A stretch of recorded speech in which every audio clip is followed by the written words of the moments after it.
And so you're telling me that the Kirby team played Nier Automata. And it's like, this is the shit. The very next bullet point on my notes, quote, the end of the story gets absolutely bananas and starts to feel like Nier Automata for a second.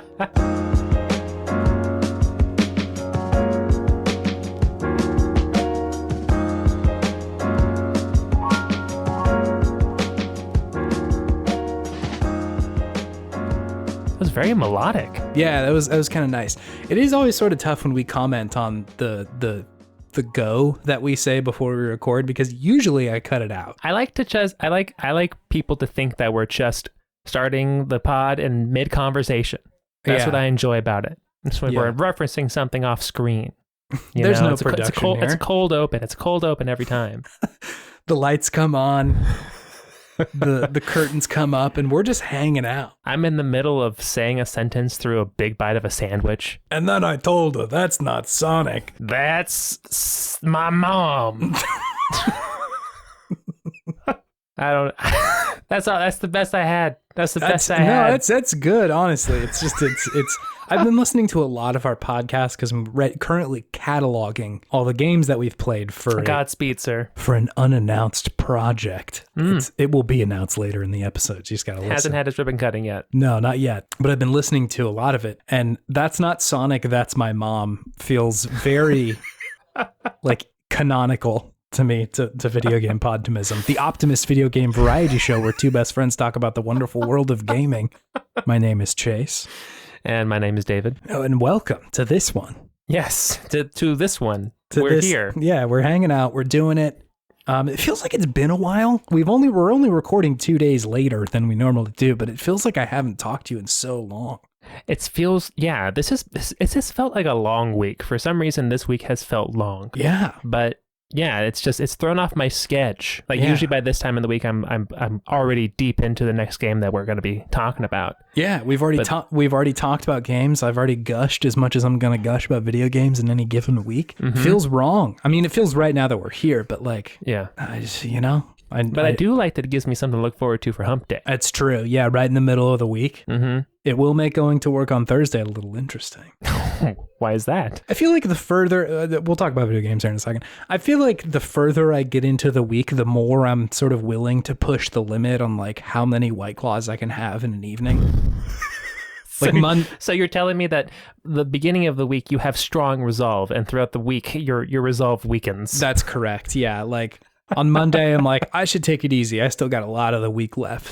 But like sure. Thursday, I'm like quick draw McGraw with every White Claw that's coming out or whatever beverage. Mm-hmm. I'm not endorsing drinking Thursday, White Claw. that's Friday Eve. That's Friday Eve, and like, you know, I can be a little bunk on Friday, but like Wednesday, we're playing a dangerous game here on this one. Wednesday is Friday Eve. It's Eve. You are correct, David. We're double even here. We're double even. Is that what Parasite Eve was about? Double even? Yeah, double even. You're the one who played it, so I'm gonna hit this one back to you and ask you the same question.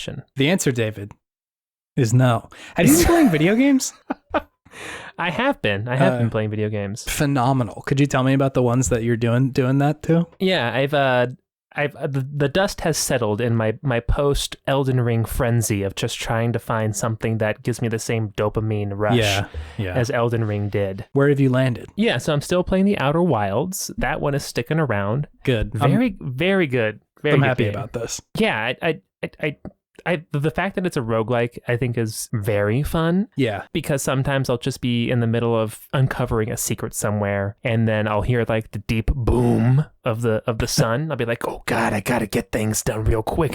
Yeah. Otherwise, I'm gonna have to do all that tedious stuff to get back here again. Yeah. Yeah. But yeah, it's just like, it's a surprisingly beautiful game too. For sure. Yeah. So cartoony in a way. Mm-hmm. Just the situations and the environments it puts you in are so imaginative and different and interesting. Like when I first went into that, Giant's Deep, the gas planet with water in the middle. And there's just like storms everywhere and shit. Stop when I like went through the gas. I'm like, oh God, what's happening? Why am I not slowing down? And then there's like all these tornadoes and there's that big cyclone at the top and it's all this like raging water. I'm like, oh God. I'm like, it's frightening. Trying not to get in the water. I'm like, oh God. Yeah. And then for like all the times that I kept on going back there, each time I went through those clouds, I was like nervous of like getting in there, even though I knew like hitting the water, I'd be fine. You're not going to die hitting the water, but it just does a really good job of evoking that kind of sense of awe and wonder and respect of like this alien world coming at you so quickly. Yeah. But yeah, really great. So many different things to explore, like finding all the different homies who are on the different planets with your little smelloscope in space to go out and hear them. Yeah. Just getting close to the sun is so intense. So frightening. I got scared every time. So scary that like the first time that I was on I talked about it last time when I was on the interloper, the comet, and it just slingshotted me around the sun. I was like shitting bricks, man. It was crazy. But yeah, this game, it's so great. It's interesting that you are an alien creature in this game, but it really gives you probably, at least from games that I've played, the best experience of being an explorer in space that I've personally had, right? Because the stakes are relatively low, but the tone of the game still makes you respect everything that you're doing. It's like surprisingly earnest in how it's portraying being an explorer and like wandering away. Absolutely. Yeah. You're right to call it like kind of a respect towards the exploration. Not to mention like all the stuff that you're finding of these people who have like been there before you. Yeah. All their stories are told very earnestly. Like these are real people with like real concerns. And a lot of the time they're not talking about like the interloper is actually a blah, blah, blah, or like the big planet's big secret. It's mostly like this person and I are beefing and like we didn't get this person enough X or whatever. And like there's a challenge between the people and all that sort of stuff. Yeah, and they casually mention something that's relevant to you about the planet. Like, oh yeah, they use like the secret entrance into the lab. Okay, so now I have to find the secret entrance underwater and dive in and get there. So yeah, it's really good game design, I feel like. Yeah. It's very much a game that is centered around curiosity and exploration, and they play it so well because with those games, there's such a fine line of good of doing it well and doing it not well. Yeah. Because if you go and explore something that the player thinks should reward you with something interesting and it doesn't, then that kind of breaks that game cycle of being rewarded for your curiosity. But this one's always constantly rewarding me for what I'm doing. Like Elden Ring does and Breath of the Wild does, right? Where it's just this open world and you go and explore and experience, and just the experience is what drives you. It's great. It's a great game. Yeah, it's really good. I've also been playing Madden NFL 22. in a complete tonal shift. In a complete tonal shift. One of the best indie games in that football, baby. But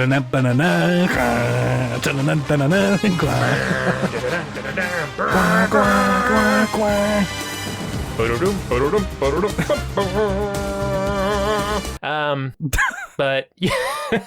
Never did I ever think that I would live in a world where Madden was the good sports game in my life. Yeah, pretty bizarre, huh? One thing that is very striking to me in the very beginning, didn't ask me to create an account. Pretty sweet. Pretty or cool, use my Madden. email to get me on. Very cool. I didn't have everything erased when I because you didn't confirm your my Gmail. email.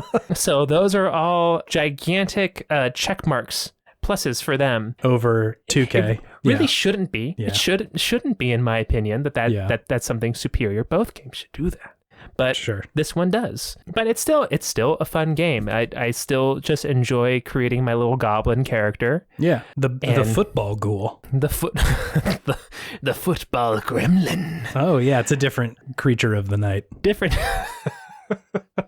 Different creature of the night. Creatures of the Night. That could be an indie game for sure. Yeah. But yeah, no, it's football, baby. I do think that it's a little bit more polished than the one from last year because I think all these games are going to come out on Game Pass, right? Just a year afterwards because the new Madden's coming out soon. I think that's typically the kind of clip that they've been releasing. Yeah, but this one's it feels a tiny bit tighter The graphics are a tiny bit better, I think. Maybe this is the first one that really was able to take time to adjust for the next gen consoles compared to 21. But I'm enjoying it so far, and I'm enjoying the face of the franchise mode where you create your own character better than the last one. It wasn't the last one I didn't enjoy because it was a little bit too scripted for me. This one seems a little bit more freewheeling. There's definitely still story beats and general character development that it tries to do. Yeah. But I just kind of skip through all of that. Sure. Because they're trying to make me like an influencer guy, and I don't care.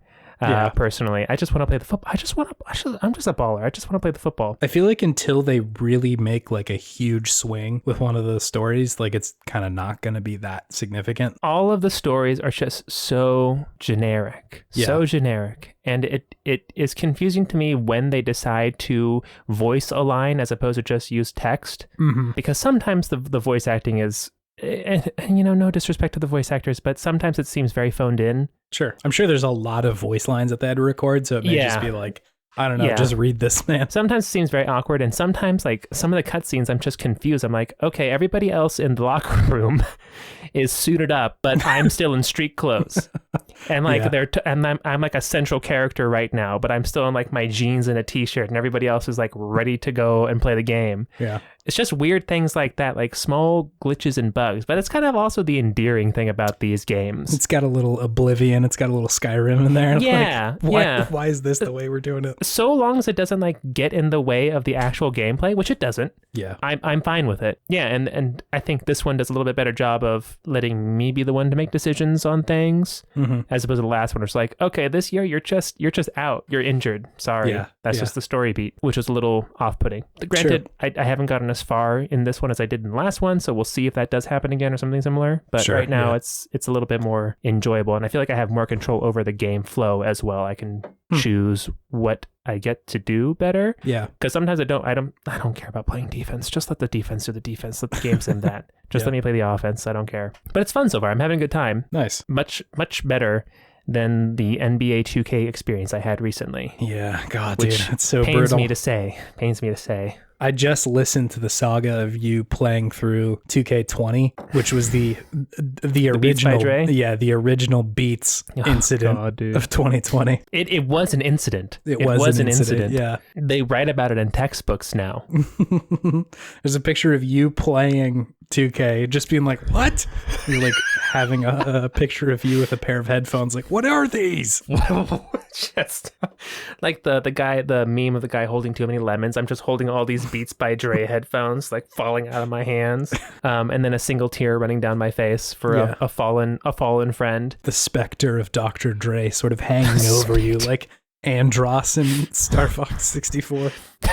But yeah, better than NBA right now. But maybe one day it'll reclaim its throne. Yeah. Anyways, two other games I've been kind of dabbling in. Monster Train still. Love it. Love to see Very much enjoy it. I love the progression. I love unlocking new cards. I unlocked a new hero recently. Who'd you get? The Queen of Shards, the Shard Tail Queen for the Hellborn. Yep. She rips, dude. Yeah, she's very fun. And I think I've beaten the game a couple times now, which definitely increases how many cards I'm getting. But it's a very fun game. Great gameplay loop. Great game to play before bed, as you have said many times before. Yeah. Just easy on the brain, soothing for my brain. Because I can just like think a little bit. It's not too difficult. I can kind of get into a flow. It's great. It is very good. I agree that it's a great before bed game. I feel like the difficulty between that and I've been playing Slay the Spire again, shockingly, but the difficulty between Slay the Spire and this one, I feel like in Monster Train, it's skewed towards you having fun and making just like broken builds sometimes. Yeah. Which is really fun. Like, I really like that it allows you to just be like, yeah, this run's just going to be kind of broken for you, which is like, great. I can buff somebody to do like 500 damage in a single turn or something. Yeah, I did that with the Hellhorn Prince. He had like multi-strike and I put a bunch of big homies in front of him. And each time someone died, like one of the big homies killed him, he would get a big buff. Yeah. And so he was doing multi-strike with like 300, 250 damage at the end. It was great. It's fucked up. Like, I love that they do that. It's just very good. I really like Monster Train. Yeah, no, great game. I'm going to play a lot of it still. Yeah. And last game I've been playing, Sure. probably the game I'm playing the most, Okay. Ninja Gaiden Sigma Male.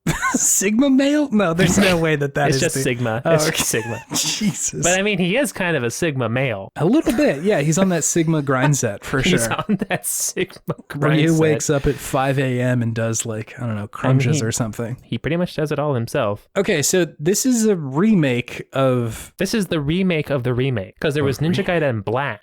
for Xbox, I think. Xbox was Ninja Gaiden, and I think Black and Sigma were 360, but I don't know. Maybe Black was a remake for the Xbox as well. Jesus, yeah, there's so many remakes of it. Regardless, this is a remake of the one that came out on Xbox. The very first one, yeah. Yes. So they've added extra levels. They've taken out some of the more onerous, like, platforming from what I've read. Yeah. Full disclosure, I never beat the original Ninja Gaiden. Yeah. I could never get I could never get past the first level with my little high school pea brain. I wasn't ready for it. I wasn't ready for it back then. Yeah. It wasn't even high school. It was like, what, middle school? Yeah, I think this was a middle school release. Yeah, this was a middle school release. But I mean, wow, it's a great game. It stands the test of time. It's still really good. It's definitely Sekiro before Sekiro. Yeah, for sure. Definitely a difficult game. Mm-hmm. Sometimes errs on the side of frustrating and cheap, which is a bummer. Sure. Especially because a lot of it is because the camera is a little slow and wonky. Yeah. If they fixed the camera, everything would work so much better. Mm-hmm. But I mean, it has, you have great control over the character. You can do some pretty slick things for sure. As Ryu. It gives you such a great array of freedom to string together combos that feel like your original thing. Yeah. Which is really fun. And once you get used to what the controls are letting you do and how it's letting you interact with Ryu, it gets really intuitive and interesting. And then it adds the different weapons and the different upgrades. Yeah. Still the one complaint is that sometimes it feels a little cheap. Yeah. And the save system is a little brutal sometimes. Yeah. Because if you just save in the wrong spot, it's just going to keep respawning you in a very tough situation where you're like at half health. Yeah. And you got no flasks, and you got to beat like 3 strong enemies who will always hit you right on the money with an exploding dart. And there's nothing you can do to stop the damage that you're going to take from it except just not get hit. So yeah, it really forces you to play the game at every moment that you are playing it. You are in it to win it the whole time. There's no room to breathe. You got to be ready at any moment, which is it's fun. It's engaging. I can't play it for long periods of time because it gets a little too intense sometimes. But I'm really enjoying it a lot. This is also a game like Bloodborne that I had, previously started and stopped playing multiple times because I just couldn't, as Chase would say, grok how to win, how to do well. And now it's just kind of clicked into place for me. So I'm really enjoying going back and playing this certified classic video game. I mean, it is, though. It's a classic game. It's excellent. It really is, just top to bottom so far, a really great game. And I'm looking forward to playing more of it. I think I'm like 6 chapters in. Have you fought Alma yet? No. But I know that's a bad one. That was the fight that like almost made me quit the game when I was playing it the first time. I remember you would talk about it a lot. Yeah, I'm looking forward to see how that is. Yeah, but it's a good time. I feel like they hadn't quite cracked the code on difficulty yet. This game is probably the closest it got at the time to being like a difficult but not horrible game. But still somewhat fair game. Yeah, because obviously there had been difficult games for a long time, but most of them were just like, there's no world where I'm going to be able to beat this versus like if you just kind of practice, you'll get better at this game. Yeah. And you're right. It definitely feels like there still had to be a few more things that they had to figure out before it would be like, okay, we can make a game that's very fair and pretty difficult. Because I remember the camera being a problem a lot of the times. I remember like feeling like that didn't feel like I should have gotten hit, or like I wish this bit wasn't undodgeable or whatever, Yeah. Or like with these Spider Clan ninjas and their exploding daggers. Oh my god, yeah, I remember that. Why does it stun lock me each time that it hits me with a dagger? So that then the other 2 ninjas can then hit me with a dagger as well, and then take like 3/4 of my health. Frustrating. I'm trying to jump out of the way. I can't. I just can't. because I'm just like, oh, stun lock. Yeah, for sure. It's brutal. It is. I really should play this again because I did play it at the time and thought it was frustrating but good. And I would really like to see how it compares after all the sort of like FromSoft hoopla and like playing through all those games. You definitely see a lot of FromSoft's DNA in there. Yeah, for sure. A lot of it. I say it's absolutely still worth a play. It holds up to the test of time, in my opinion. Still looks pretty good. Mm-hmm. Especially the cutscenes, like the character models in the cutscenes look still darn good. Yeah, I remember that like at the time being like shockingly good looking. Still holds up. I mean, this is the remake, so that was out on 360. But yeah, no, still definitely passable. I'm like, okay, yeah, this is a video game. Mm-hmm. Yeah, no, I'm really enjoying it. I'm looking forward to getting more frustrated by it. My one video game unpodtimistic thing of the week though would probably have to be the boob physics. Yeah, dude, my God. Front and center in this game.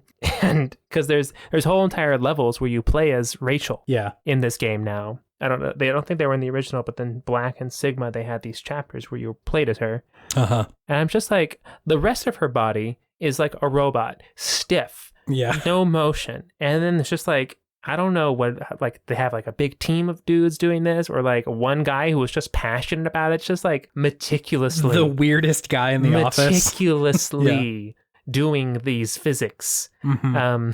And I showed it. I was playing that level and Mallory walks by and I'm just like, look how ridiculous this is. And she's like, oh my God, what is wrong with this woman?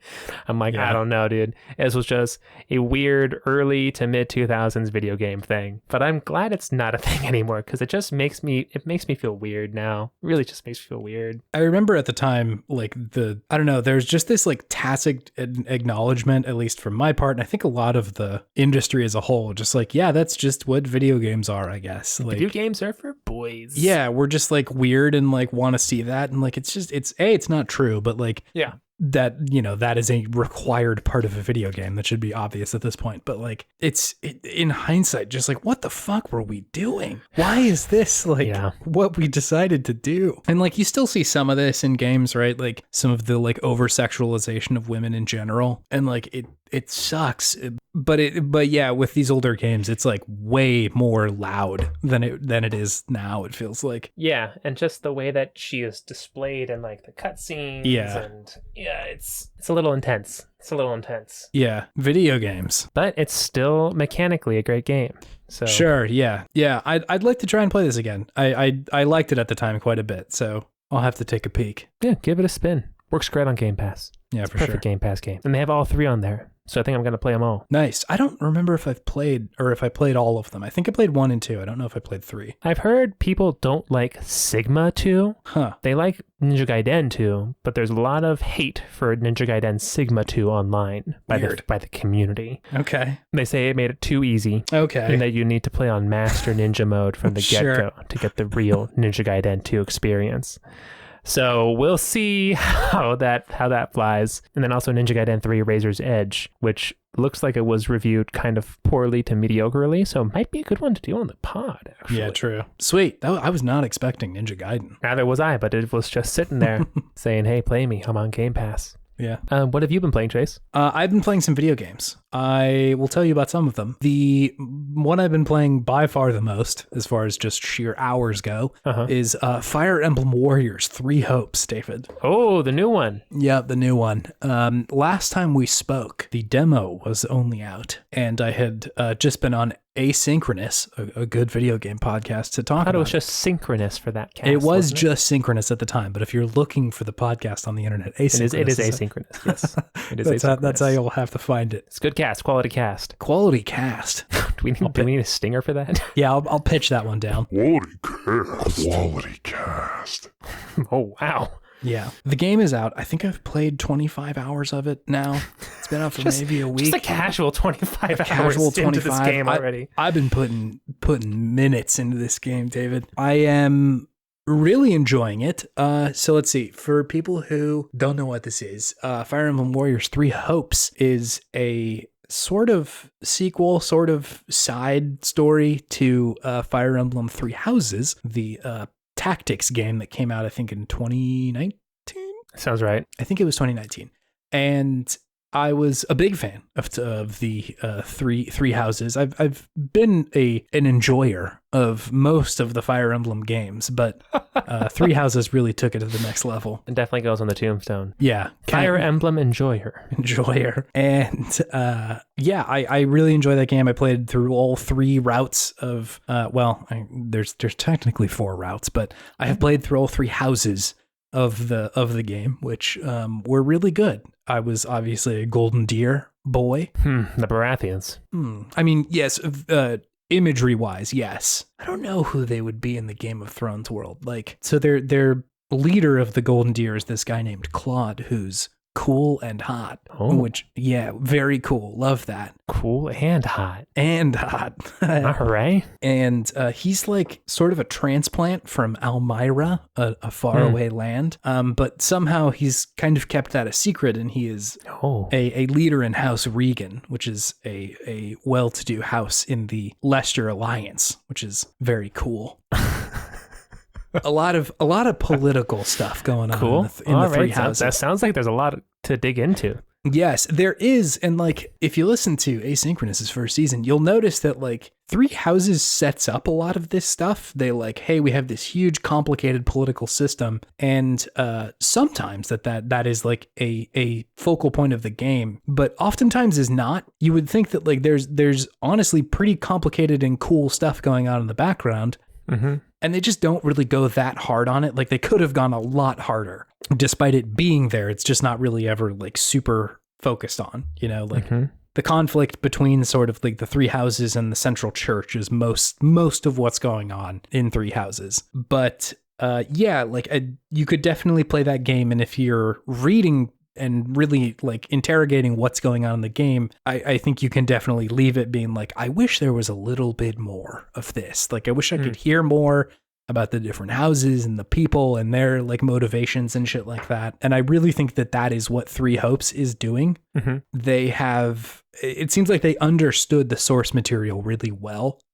And pretty much from the jump, they're like, yeah, that's pretty much all we're going to be doing here. The main sort of central thrust of the first game is this conflict between, I'm trying to boil this down without spoiling a lot of things, but like a lot of conflict in the 3 houses game is between whatever house you have chosen to go with and sort of the underlying truth of what's going on with the central church. There's exceptions to that. It's a very evocative sentence. Yes, yeah. The underlying truth of what's going on with the central church. Ooh. Well, essentially, the central church is the place that runs this like war school that you go to, Garreg Mach, which is like it's in the center of Fodlan, the like land that you're in.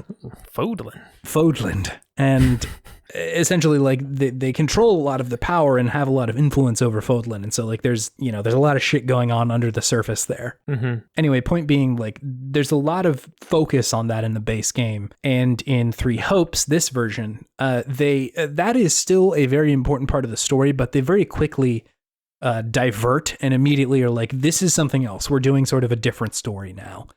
It's still the same people in it, and they still have very much the same sort of like motivations, and the characters are all very well understood and well written. But the story early makes its claim, like, we're doing something different here.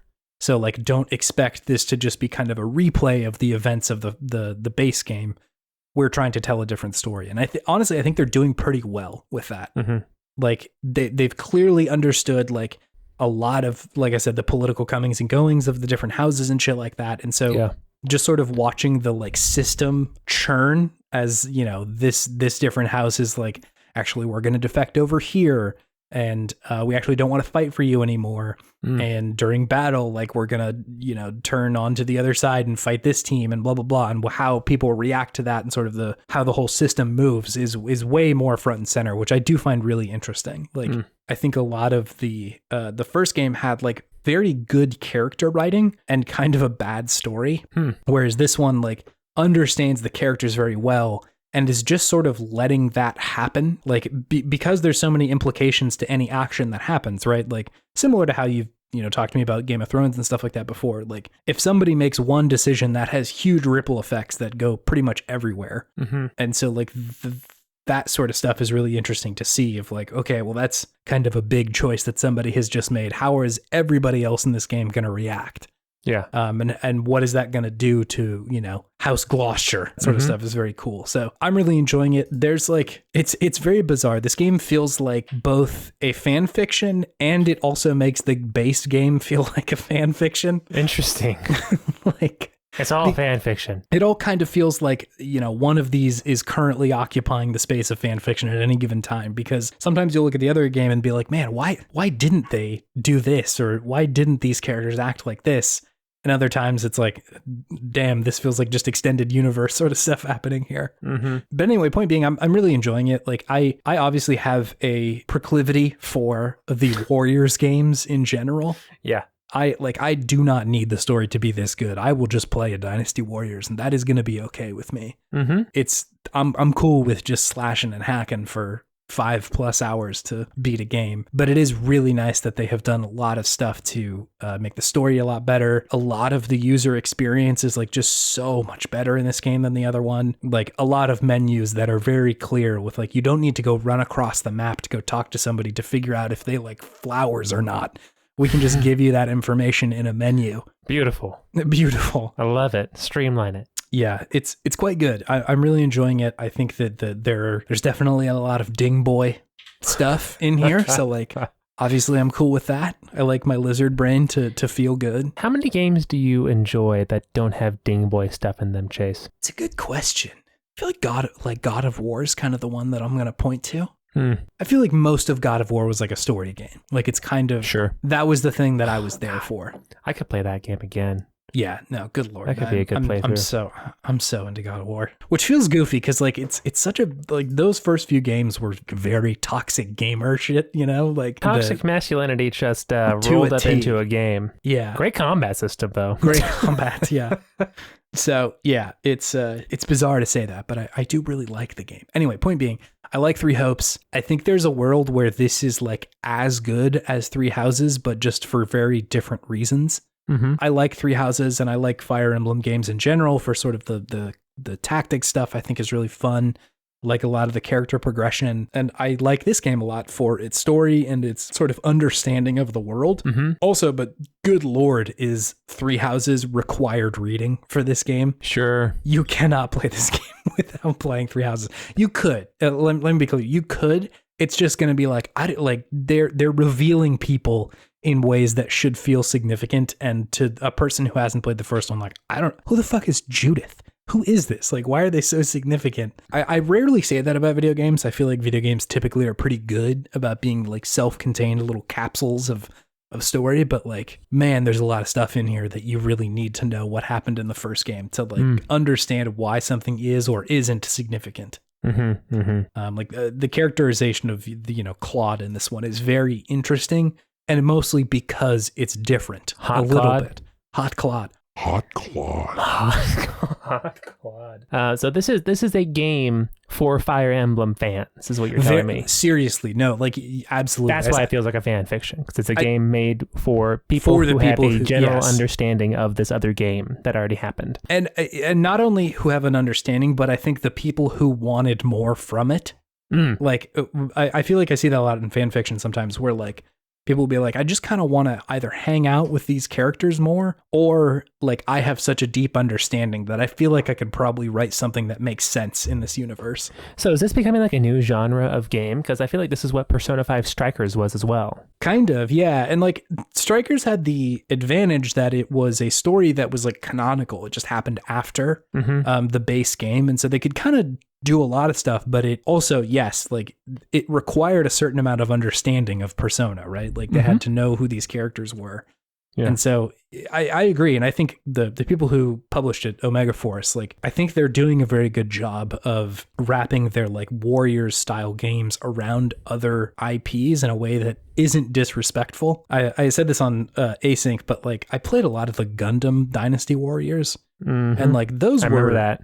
Yeah, those were fun, but definitely not for the same reasons that these games are fun. Sure. They were mostly just like, we kind of know Gundam, but like you're here for the warriors, right? Like you just want to fight people. And that is true. I was there for that. But like they're good for very different reasons. I feel like they've very much improved their understanding of the IPs that they're stepping into. That's great. Yeah, no, it's good. It's great. It's a fun genre. It is. Expand it. Mario Warriors. Mario Warriors.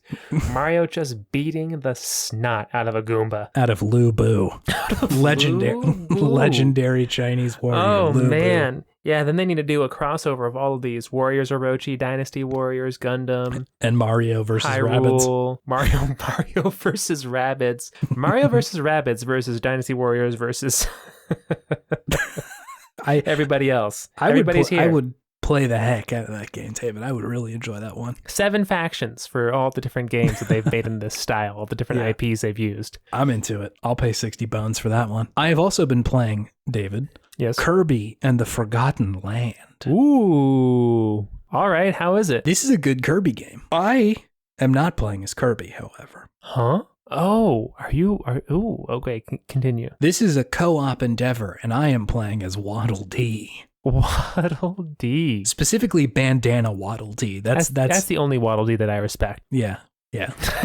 Be brave enough to wear a bandana, Waddle Dee. So we picked this up, I don't know, a couple of weeks ago or something, and have kind of been just working our way through it. I knew that this had co-op, and I was like, why don't we play through this? It's going to be cool. And sure enough, it is a good game. Mm-hmm. I'm not like crazy about Kirby. Yeah. Like, I don't think that's on the top of my list of like Nintendo IPs. I enjoyed Dreamland and I really like Crystal Shards. And I think that's just because Crystal Shards like is kind of an interesting game outside of it being a Kirby game. Mm-hmm. It's good because of it, but like the power combining stuff, I think was like what I was there for. Definitely. And so like I haven't really been that tapped into like Kirby games over the years. I know that there was a lot on like the DS and a lot on the SNES, and like I said, I really only played Dreamland. Of course Kirby's Air Ride, how could we forget? But so yeah, I like, this isn't a series that I'm like crazy into, but I obviously had, read other people's reviews of this, and most people were pretty positive about this game. And I am too. It's a really good game. It reminds me the most of the Super Mario 3D World, the one that originally came out on the Wii U, got released on the Switch. Yeah. Where it's like very level based. You're kind of just walking through these like different levels that are all kind of themed around a certain space. Like the first one's just very regular, like it's green space and everything is kind of nice and like it's normal. Space. Whereas, you got a couple of ice levels, you got some industrial areas and shit like that. And they're all really good. I think they do a good job in the same way that Super Mario 3D World games do, where they have, I don't know, probably like 6 levels in any given world. Yeah. And usually each one of those levels has like a couple of ideas in them that they're rolling with. And they'll do that. And then mostly, you'll see that idea maybe once again in the game. Yeah. Where like... Keep it fresh. And I think that that's a really good way to structure a lot of these games, where it's very like level based and progression based. Because you don't want it to be just kind of a slog to get through these levels. And so, if in the first one, Kirby can do mouthful mode on a car or something like that, that's really fun because you won't see that again for a while. Or, a light bulb so you can sneak through like a very dark area, or a big circular ring so that he can like suck up a bunch of air and push that out and you can knock people off, or like spin a wheel or a fan or something like that. Nice. Stuff like that, where it keeps it really fresh and keeps it really interesting. Obviously, all the like Kirby powers that you can get are very cool and very fun. Those all come with like a certain amount of like upgrades that you can do. So like your sword can get bigger and cooler. If you go back to Waddle Dee Town and spend some of your hard-earned coins on new Waddle Dees. Can you get new bandanas? No, unfortunately enough. The customization for Bandana Waddle Dee is severely lacking. I'm mostly just there. Wow. Yeah. Write a strongly worded letter to Nintendo about that. Listen here, Shigeru Miyamoto. I want different colored bandanas. Wasn't it Is it Sakurai? Did he make this one? Because he's the Kirby guy, isn't he? Yeah, it's probably true. I don't know who made this dang game. It's Nintendo. It's Nintendo. Papa Nintendo. Like Dikembe Nintendo. I was just about to say. Anyway, Anyway, I think it's a really good game. I think most of the Nintendo games like this that are sort of rooted in the origins of any of their given IPs like this, or like Super Mario 3D World, which harkens back to like Mario 3 or Super Mario World, they do well when they are relying on the sort of wonder and creativity that they can bring, because they're not relying on something like Breath of the Wild, right? Where it's just like, go explore and do whatever you want to. It's like, we have a track for you. You should be going through this level at a certain clip and pace and all that sort of stuff. But making it such that it is a joy to do that is a hard thing to do. Yeah. And it seems like they also know how to do it with a lot of these games. So I think it's really good that they nailed that. Also, the story is bananas. Like, I've heard it's very intense. yeah, it's wild. And like initially, like there's just a lot of like implications with the place that you're going to. Like the world is like ruined, sort of. It's like post-apocalypse of like there's malls that you're wandering through. The implication. Like, yes, no, it is. And like old machines and shit like that have been broken for like many, many years. And so you're telling me that the Kirby team played Nier Automata. And it's like, this is the shit. The very next bullet point on my notes, quote, the end of the story gets absolutely bananas and starts to feel like Nier Automata for a second. So, yes. Special guest consultant, Yoko Taro. It's like most of the game has very little story. Like there's just not very much going on. And literally the last level, they're like, we got some explanations and some implications for you. Ooh, dark implications? Sort of, yes. It's pretty wild, and I really enjoyed that. And was like, this is weird. What the fuck is going on here? I'm like, yeah, dude, this is the good shit. This is getting me going. Yeah, so I quite enjoyed it for that. We're currently working through the like post Nintendo game where they're like, go back and do a bunch of stuff. Sure. Which is fun. So get all the stickers. So I think we're trying to save the soul of a character by collecting a certain number of orbs. Oh. All right, maybe this is one I'll have to give a look with Mal. We really enjoyed playing Luigi's Mansion. It sounds similar. Yeah, and like it at no point is it like horribly difficult. You know, it's pretty forgiving, and like when you die, you go back to a pretty recent spot. Yeah. So like it's not like it's going to be crushingly challenging, which for a co-op game, personally, I really enjoy. I kind of don't like it when I'm playing co-op and it's like, hey, you need to like really buckle down and play this game. Like I kind of just want to hang out and be in the world. Yeah. It's good for that. Absolute tonal shift. I am also playing Warhammer 40K Chaos Gate, David. Whoa. We're both all over the place this week. Yeah, no, it's true. I also haven't had like just one game other than Fire Emblem that I'm like going crazy on. So I feel like I've been picking and grabbing a bunch of stuff. I played a bunch of other games that I only played for like an hour and just like haven't really dug in enough to talk about them. Yeah. Like Dark Cloud or Ape Escape. Oh, but I'll probably get to those. Dark later. Cloud, you love Dark Cloud. I did, and I think I do, but I haven't played enough of it to be like, yes, I will speak about this one now. Spoiler alert! Spoiler alert for another episode. Wee woo, wee woo. That was my spoiler alert. In case you're wondering, I was into that. Yeah, that was good. I forgot to addendum. It is 40K Chaos Gate Daemonhunters. So it's one of these games. Yes. Okay. So I don't know my ass from my elbow about 40K. I like this is not a series that I'm like way into. But I've always sort of looked from the outside. Like I wish I could know more about what's going on in there. It seems really bizarre and just like I obviously you're walking down the street and seeing the crazy shit that's going on there through the window. You're like, yes, that looks fun. Yeah, that looks pretty cool. Like it's very ridiculous in a way that I kind of like enjoy. It's ridiculous in a similar way to like Doom or something where like demons exist in this world, right? Like demons from hell wandering around in space. Sure. So space demons, it always gets people going. It does. So like that sort of stuff I kind of enjoy. And just the lore that takes itself almost too seriously, but kind of crosses over the line and is like, this is kind of campy and fun. I like that. And so pretty much anytime a kind of good 40K game comes out, I'm like, I should give that a look. Cause like, I would like to go check out what's going on in there. And as of up till now, I haven't really found a game that I'm like crazy about in the 40K universe. Like there've been a couple of them that I'm like, that's fine, it's good. But nothing that like really satiated that desire to hang out in the space. Sure. Not to mention, like, for anybody who doesn't know this, Warhammer and Warhammer 40K were like, they used to be tabletop games, and they still are, but that was sort of the origin of it, right? And so it didn't really ever have the moment that like D&D 5th edition had, where like a bunch of people started getting into it. There was a bunch of podcasts that are coming out about it and like got very popular. Yeah. And so it's still sort of this, like, as much as there are big games being made about it, it still feels like kind of a sidelined property, or it, not intentionally, just like it hasn't really blown up in the way that like D&D has in the past like 5 or 10 years. And so, like I said, I'm always just kind of looking for an avenue to get in there. Because when I look up, like, how do I get into 40K? I'm handed a Reddit thread with like 20 books and like a couple of like manuals and game guides and shit like that. And I'm like, it's a lot of reading. Yeah, can I just get like one thing where I get to go hang out and like be cool in there? Anyway, so I reach for this game. Warhammer 40K Chaos Gate Daemonhunters is a game that largely plays... I know. That largely plays out much like XCOM, where you control about 4 people.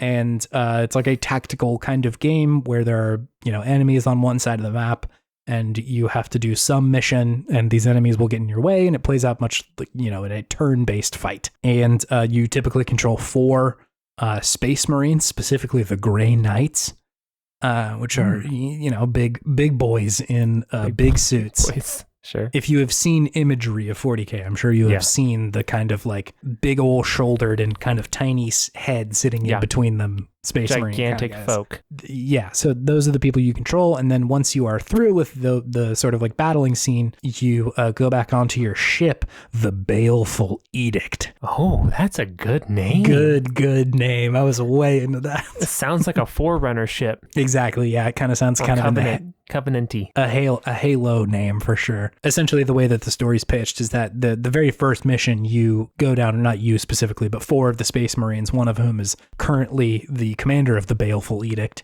and they pretty much all die. And so like you're put in charge of the Edict herself.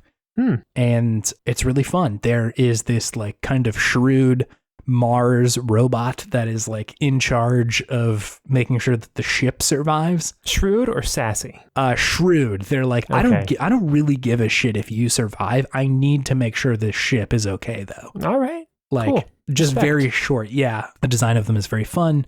There is another older Grey Warden that another older Grey Knight, not Grey Wardens, I think that's Skyrim, who like is on the ship and sort of serves as your like advisor. And pretty quickly the game spins out into this story about like this, I guess like rot or disease that's been spreading on planets around where you are. Okay. Is Melania there? A little bit, yeah. It feels a little scarlet rotty.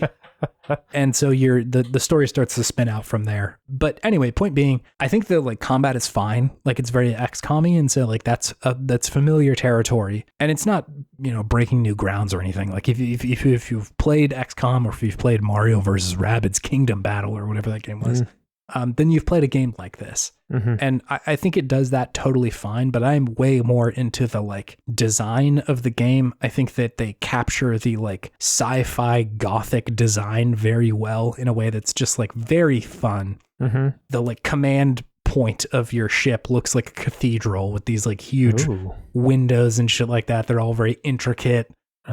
Your ship itself looks like there's just like these like gothic spires coming out of it and shit like that. Like it's the world says like, I do not care about spaceships that need to make sense. I just want to make this look. It's gonna be a cool spaceship. You're gonna buy this miniature and you're gonna paint it. It's gonna look awesome on your shelf. Exactly. Like all the Space Marines have like this like mount on the back of their shoulders that sometimes has a like verse from the like God King Bible that they're like carrying around, like just absolutely banana stuff that is really fun for me. I think that Bloodborne does space is what this ship looks like. Yes, exactly. Like that sort of stuff really excites me, and it's very Doom-like. Yes, I could see how somebody could interpret this style of design as like kind of chuddy and like very like a masculine approach to world building.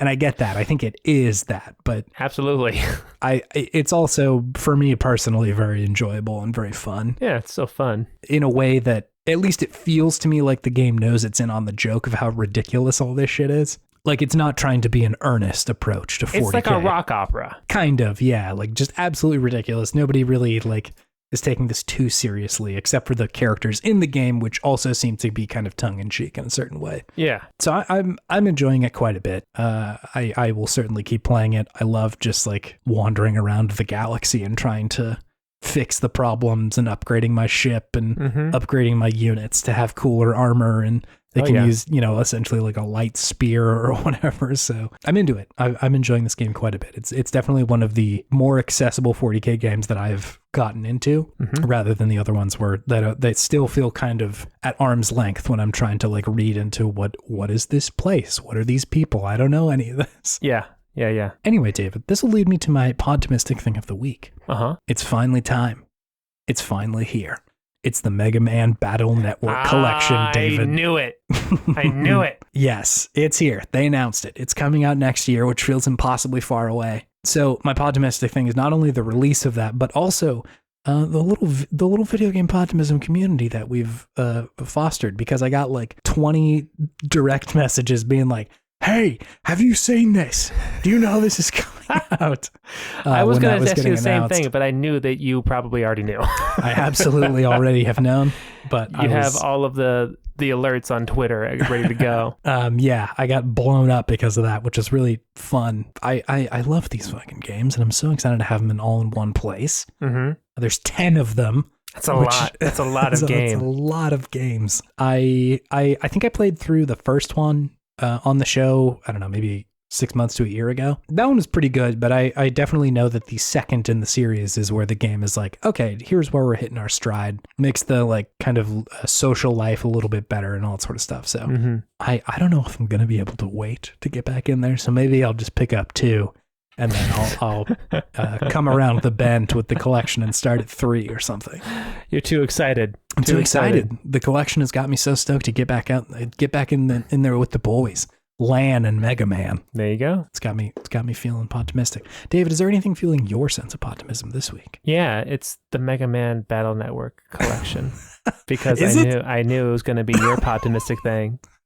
And because I wanted to play it. Yeah. No, I want to play it. I got so excited looking at it. Hell, I'm like, it made me think of you, made me think of the cast, and made me excited for video games. We're like, oh shit, we're going to talk about this on the next podcast.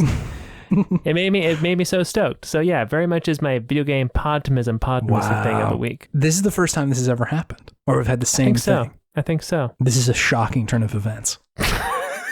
What do we do to mark the occasion? High five virtually? Take a shot? Maybe we could say gamers at the same time. Okay, sure. On 3? Yeah. 1, 2, 3 gamers. So 1, 2, 3, 4. Let's do 1, 2, 3 gamers. Okay. You should start it. Okay.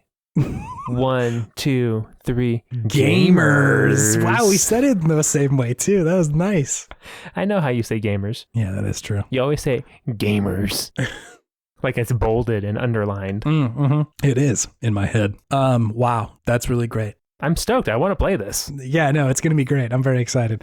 I'm also just very nervous for all the people who I've been espousing this series to for many years. Get a lot of angry text messages from people. This game is garbage, bro. I am so not into this game. I'm filing a formal complaint against your podcast, sir. I'm going to talk to the Better Gamer Bureau and say that you did not recommend a good enough game. Do you want to move on to our main thing, David? Yeah, let's do it.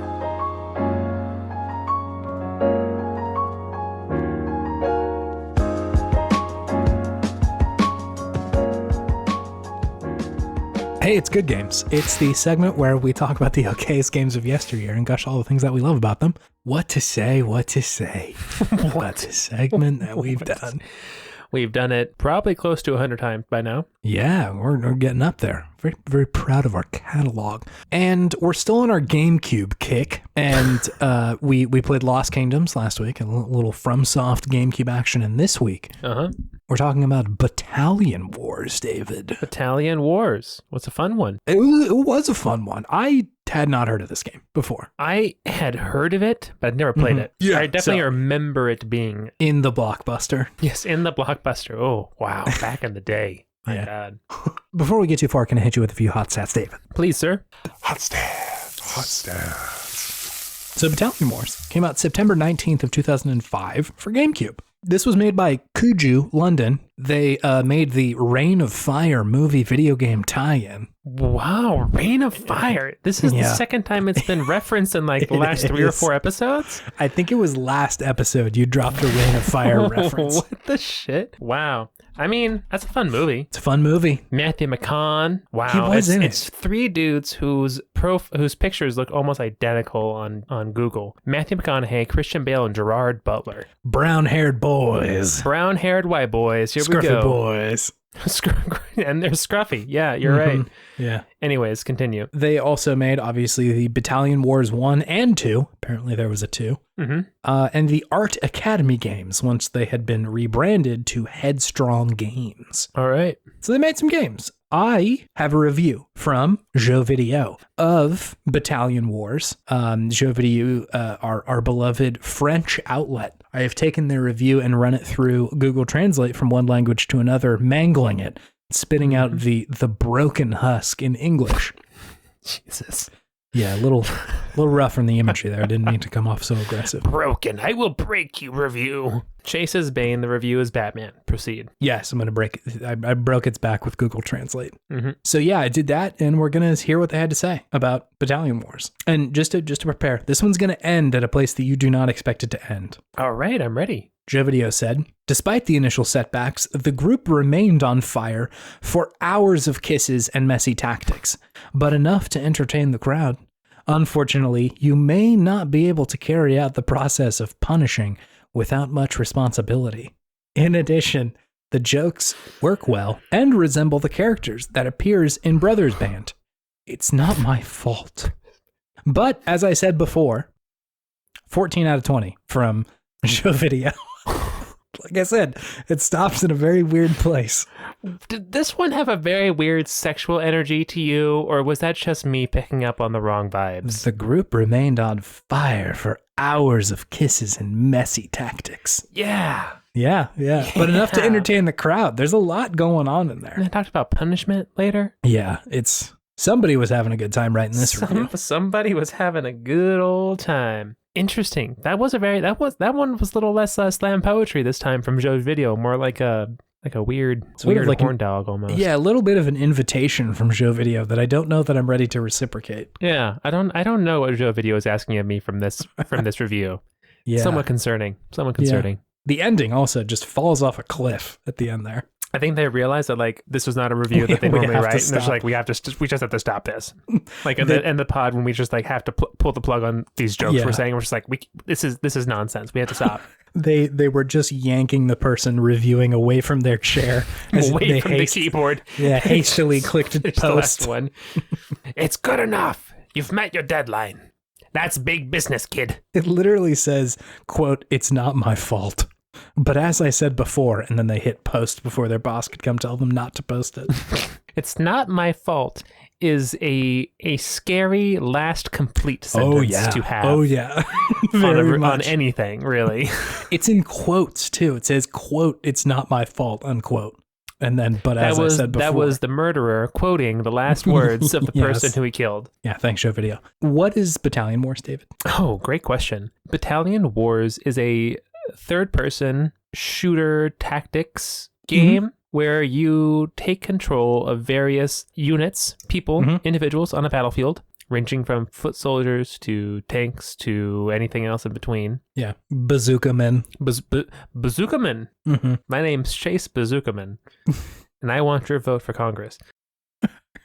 But yes, you have all these different characters that you can switch between on the battlefield. Yeah. You have complete control over when you switch, how you switch, and each character controls differently. Yep. With like different primary fires, different speeds with which they get around the map. And there is like a little bit of battlefield tactics that you have to take into account with things like telling people to stop at some place, telling them when to fire, telling them when to charge in, which units to put in the front, which units to put in the back. So there is a bit going on there. It's like a semi-open world, like open zone game, I guess people have started calling these. So you kind of go through a level and beat enemies as they appear on the map with your battalion. Yeah. You go to war with your battalion. You go to war with your battalion, and the story is just pretty, generic. We're at war with another country.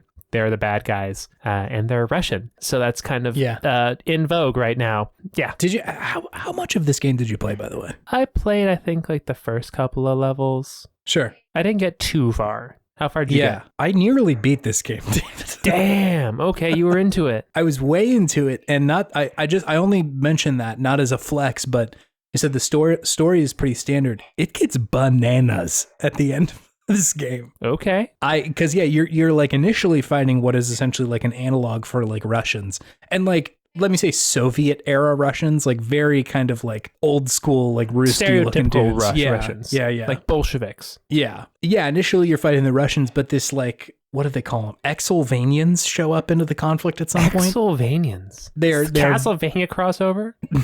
They are stand-ins for Transylvanians. Like, sure. They're literally like vampires in this game. Really? Really. And eventually they like raise an army of undead Exylvanian demons, and you have to like go collect this like legendary sword to beat them. It's bananas, David. What? Absolutely unhinged. What? I would definitely recommend watching the like 12-minute compilation of the cutscenes from this game. Maybe I'll just go back and play the whole game. It's honestly pretty good. It's a fun game. Anyway, so we kind of got a little bit ahead of ourselves, but to get into it, I quite liked this game. I thought this was pretty fucking good. No, it is a very unique game. Yeah, totally. Very unique. It reminds me a lot of did you ever play the like Army Men, Sarge's Heroes games for like N64 and shit like that? Yeah, back in the day. Most definitely. Reminds me a little bit of that. I feel like it plays a little better than those did. Like, yes. Yeah. The game feels pretty fluid, and like commanding your dudes, they have made very simple. Mm-hmm. It's mostly just like go or don't go. Yeah. Initially, that's like, putting guys where you need them to be is like kind of a challenging thing. But once you get into the flow of it, it feels pretty good to be like just rolling around in your tank and like, blowing your whistle at your friends to go like jump across the bridge while you shoot down a helicopter. Blow the whistle. Yeah, it's just an interesting example of that, of a kind of a popular genre of game back then, which was like squad tactic games. Yeah. Like SOCOM or Brothers in Arms. Yeah. Games where you were controlling sometimes one character, sometimes multiple Pikmin, kind of, as well. A little bit of Gears too. Gears, right? Where you can kind of command people to go and do things to win the fight. And that's definitely a genre that has kind of gone to the wayside a little bit in the last decade or so, I feel. At least AAA versions of those games. I'm sure indie games have quite a few of those out there somewhere. But yeah, and I just think it was fluid, it was fun, the controls were easy to engage with, surprisingly enough, for a game where that allows you so many different options of things to do. Yeah. It didn't feel overwhelming or bloated. Yeah, and I just thought it was a fun, fluid time. I agree. I think they like got the game feel like very well tuned. It like I said, I feel like the first level or two, I was like, this feels a little clunky and kind of floaty, but after you get the hang of it, it does start to feel really, really easy and natural. Yeah. Of like, you've got 6 people that you're commanding and like a couple of different units and shit like that. And like, it does start to feel really good. I also feel like they put a heavy emphasis on the like vehicular combat. Yeah. Which I enjoy now, like having, played a lot of it. Cause initially it's like a tank, and then you get like a Jeep, and then a bigger tank. And then eventually you get a helicopter and a jet and a bomber and shit like that. So there's a lot of vehicular stuff going on, which is really fun. I think because in forcing you to play as a dude on the battlefield for a little while, it also grounds you whenever you're like flying a bomber and, just blowing dudes away. Because it forces you to kind of like feel the gravity of like, okay, I know how hard it is to fight 3 guys when I'm just one dude, but like because I'm in this big tank or something like that, it's like way easier. So there's kind of like a power scale that you can feel whenever you're playing it. It's also worth mentioning that the like tone and visual style of this is like very easygoing. Cartoony. Almost. Yeah. It's I didn't realize this, but it's kind of a spin-off of the Advanced Wars series. Is it really? It was initially going to be like a actual Advanced Wars game. I see that. Yeah, no, it's once you kind of see the comparisons, you're like, oh yeah, shit. Like in Advanced Wars, it's also kind of feels like a toy box in the way that this game also feels, where it like this does not feel like real war. It feels like little toy soldiers kind of wandering around and shooting at each other. Yeah. Which I think benefits this game and Advanced Wars a lot. Yeah. You don't have to really like Not to engage wrestle with the morality of war. No, not at all. Yeah. And like I much prefer that to like, you know, playing Call of Duty World War II and being like, this is like a real thing. Yeah. You know, like Watch people the die. life leave your enemy's eyes. Yeah, like this is a real thing that really happened and people died like this versus like this is just Battalion Wars. It's simple and cheesy and like goofy. Also reminds me of this game called Toy Commander that was out on the Dreamcast. I think I've brought this up before, but like has a similar...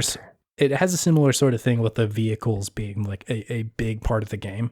Anyway, point being, I thought this game was super cool. Really enjoyed the visual style and like the tone of it. And just like I said, I genuinely couldn't really stop playing this one. I had brought this on the Steam Deck to Sacramento and kind of just was fucking around with this pretty regularly. Hell yeah. Steam Deck game. Yeah, sort of.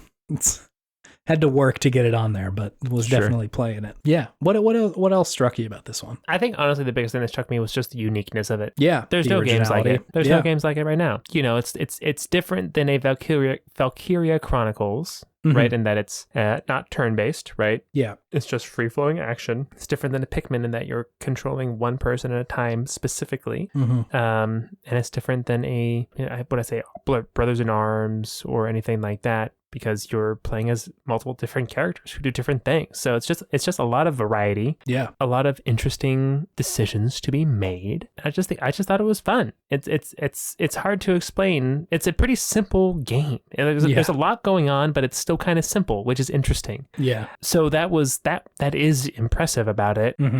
But the whole package together is just seamless and engaging from start to finish when you're playing a level. And like you said, I do appreciate the more kind of almost like slapstick style of the cutscenes and the characters. It's pretty goofy. And the setting. Yeah. It's a goofy game, which definitely, I mean, you can say something there about like, should we be making war goofy? But if I'm just trying to play a game, I'm just, it's just tactics game, that's fine. I don't have to think about it. I feel like when it's so cartoonish, that is a clear distinction between like this is a game or a, something that is separate from the reality of having to like go through this, I think when I was a lot younger, I was always kind of not shocked, but surprised that adults thought that like kids weren't able to distinguish between like video games in real life or video games and other video games. Like, it's obvious to me when I was younger, like the D-Day scene in Medal of Honor is heavy and intense. And like,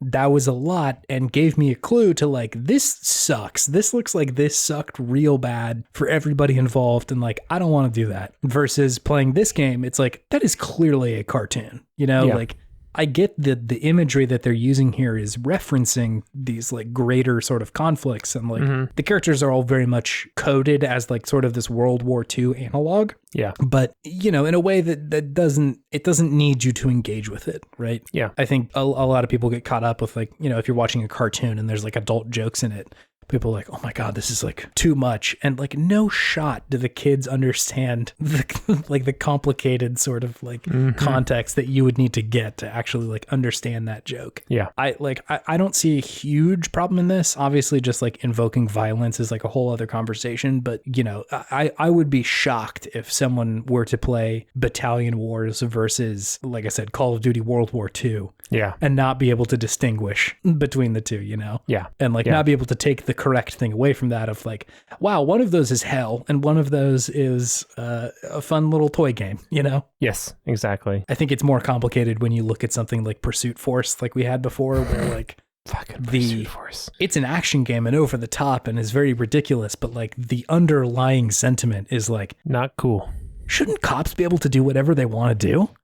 Shouldn't Like, they hurt what? anybody who's different than you? Yeah, fuck that. You should go get what do they call it? Like a justice shot or something like that. Like, Oh God. it's so bad. Yeah. So that sort of stuff is much more complicated to sort of unpack. But I think just the sheer imagery of this versus any other kind of serious war game it's obvious the subject matter is and like how seriously you actually need to take it. Sure. In the same way that Advance Wars does. No, it's a fun game. The only gripe I would have is that it suffers from the GameCube era issue of you have the nubbin, but the nubbin you can't really use on the controller. So I couldn't look up. I always wanted to use the right stick to look up, but that's the nubbin on the GameCube controller. So you have to press the R button to look around into free aim mode. Yeah, some games kind of dealt with that in better ways than others did. Yeah. Like you don't notice it in all the GameCube games, but some of them were so clearly like, we really could have used a right analog stick on this one. Yeah. And they just sort of try and grapple with how to actually get around that. Mm-hmm. Like I said, I've been playing Ape Escape recently, and it's sort of hilarious to look at like how stoked the designers were to just have another fucking stick. Sure. Everything is mapped to the stick. And so like so many of the face buttons are like everything else. Like your equip buttons, your camera is on your shoulder, and like the right analog is just the net. And so they're like kind of coming unhinged with like, well, what can't we do with the right analog We could stick? do anything we want. So it's interesting to see people grapple with like, what do we do when we don't have this? Because like the PS2 was out by this point. So was the Xbox with Halo and shit. So like people had gotten to how do we control a camera in third or first person, but the GameCube had the C stick, which was not super good. Oh, the nubbin! What a beautiful thing. I feel like a couple of games had tried to make that their way of controlling. Like I think some of the the camera and like a first person game. Like I'm pretty sure that was the case, but it don't feel good. There's a lot of tension on the C stick. There's a lot of tension. You don't get that same kind of roll around that you get with an analog stick. So it's just real less thin. Yeah, there's less play with it. Coulda, shoulda, woulda is what Shigeru Miyamoto's sitting in his high tower of gamers saying shoulda, coulda, woulda with that Nintendo GameCube controller. Just has a poster on his wall. Shoulda, coulda, woulda written over the GameCube controller. As a reminder to himself. I don't want to dunk on the GameCube controller. There was some other real good shit. I love how it was big, great for Smash. Great for Smash. Love how big the A button is. It's honestly one of the better like ergonomic feels of the controller to this day. How it just feels in the hand is great. Good feel. The buttons are designed in a way where it's like, we know you're going to be hitting the A button a lot, the B button sometimes, but in very important situations. Then the X and Y a little less. We're going to put those up on the side here. Yeah, it was very like postmodern layout for a video game controller, you know? Yeah. What is reality? What is reality of this controller? I just want one big button to do the thing. I mean, it feels great to slam that A button whenever I press it. It does. It's big. Probably top 3 satisfying buttons to push on a controller. Ooh. Is this a future episode? My mind is racing. Your top 7 favorite buttons to push. Number 6, Burger King foot lettuce. Yep. Absolutely. Love that button. Okay, real quick. The GameCube A button is in the list. I think the Atari big red button on like the 2600 is in there. Because it's just the one. Sure. One big button. It's very inviting. The stick, no fucking way. That thing is way too hard to pull. But the button, very good. This is so tough because now I'm just like, what modern button feels best? There's a lot of buttons out there, man. I feel like the right trigger of the Xbox 360 controller was pretty damn good. You like that one, yeah. Or just either the right or the left. But just that was the first trigger that was kind of curved. Yeah, it did feel concave feel to it. I do like the padding at the bottom of the triggers on the more modern Xbox consoles where it like kind of goes as you hit the bottom of it. That feels real nice. It has like a little cushion down there. Yeah. Oh God, this is tough. The N-Gage W button is just unbeatable. N-Gage. Oh wow! Just sent you to the nether realm for a second. We're really in the N-Gage now, aren't we? Jesus Christ. That worked too well. Then Tony Stark saves the world. I am Nokia. Snap. Not your best work. Not my best work. You are absolutely true. Not your best work. Let's end this segment. But hey, keep it going. Yeah, let's move on from this one. All right, thank you. We're in the N-Gage now. It is good. I like that. Oh, it's fucked up.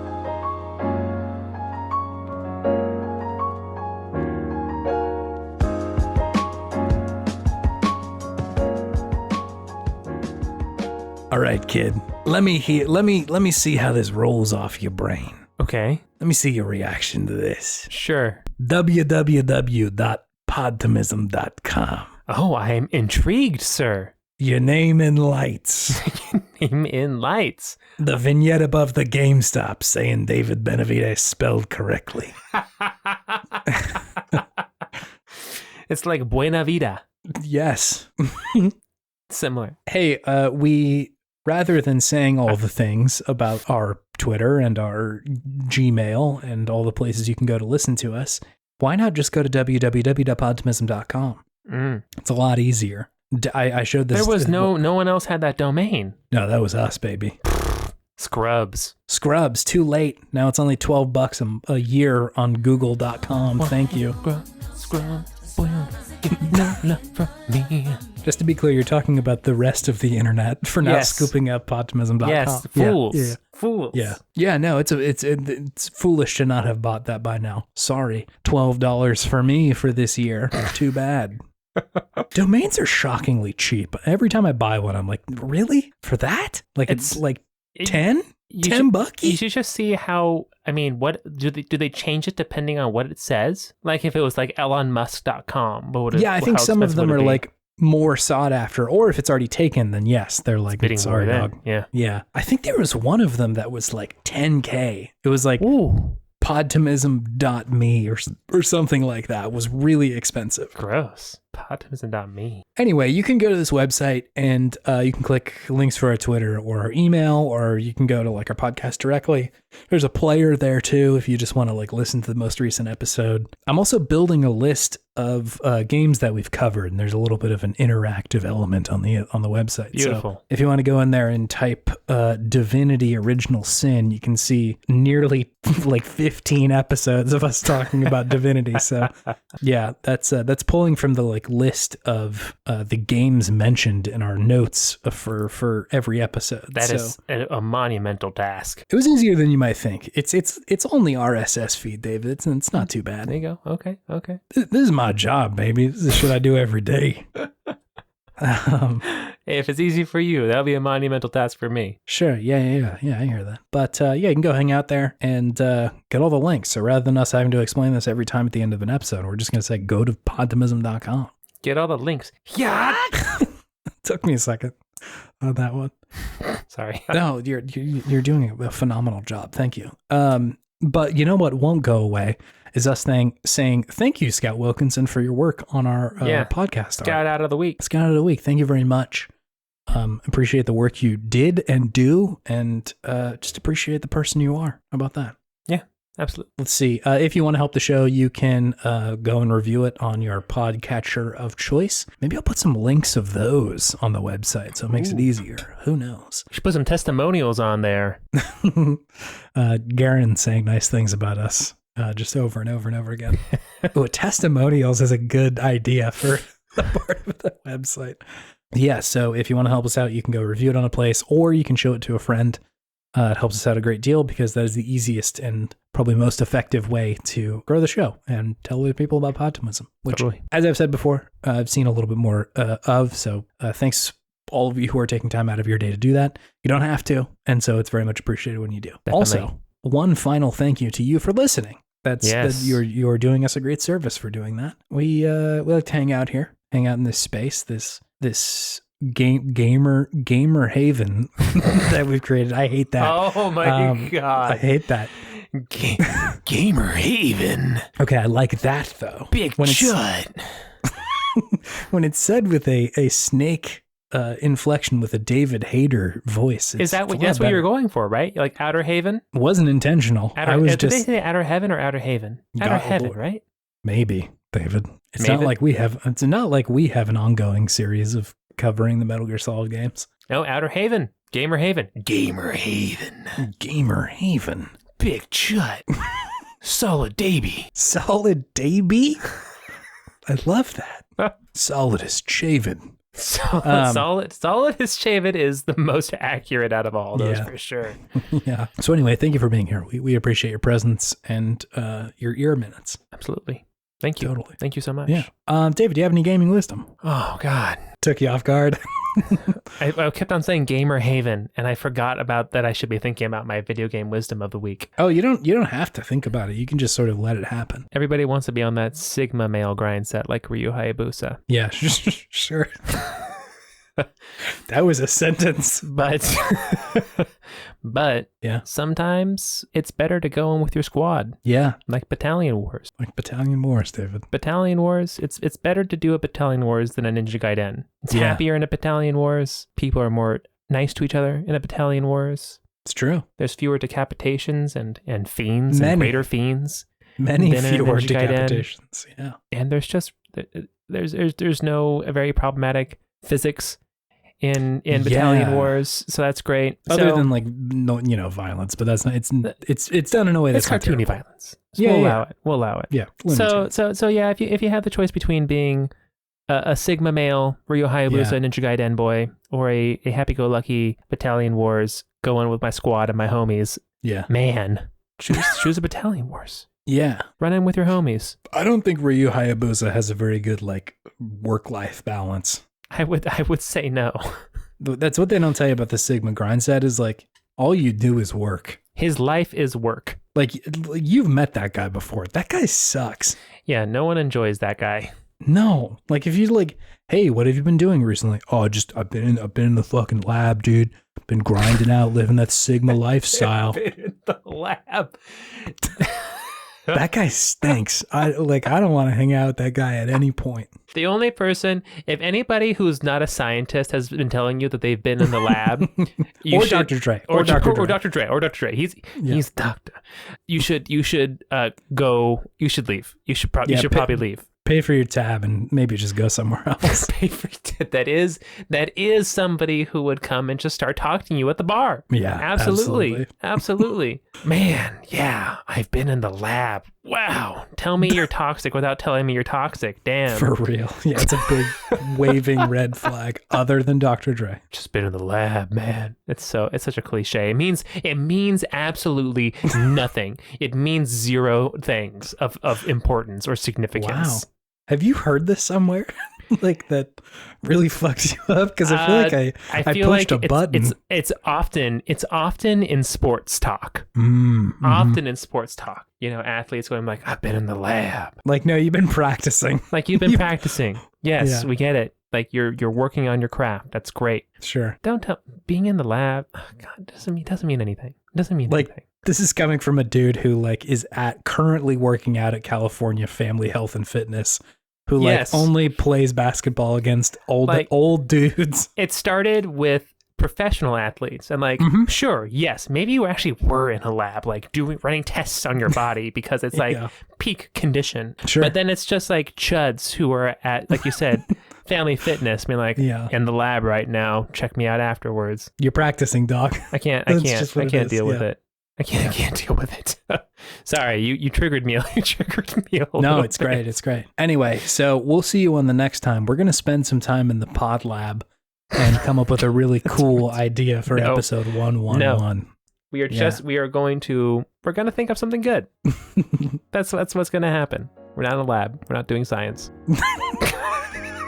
All right. End of the podcast. The end of the podcast. Goodbye.